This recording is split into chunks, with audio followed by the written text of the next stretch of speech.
మన పవన్ కళ్యాణ్ గారు మన విశాఖపట్నం పోర్టులో Kakinada port sir ship seize చేయమన్నారు. మరి ఈ రోజు చంద్రబాబు నాయుడు గారిని కలుస్తున్నారు. దాని మీద అభిప్రాయం ఏంటండి? ఆంధ్రప్రదేశ్ రాష్ట్ర ఉప ముఖ్యమంత్రి వారు పవన్ కళ్యాణ్ గారు ప్రాణాలకి తెగించి అక్రమ బియ్యాన్ని, అంటే పేద ప్రజలకి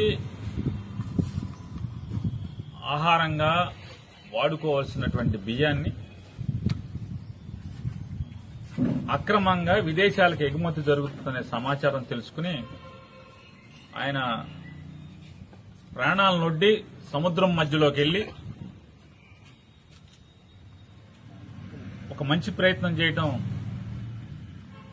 మనస్ఫూర్తిగా అభినందిస్తున్నాం పవన్ కళ్యాణ్ గారిని వ్యక్తిగతంగా.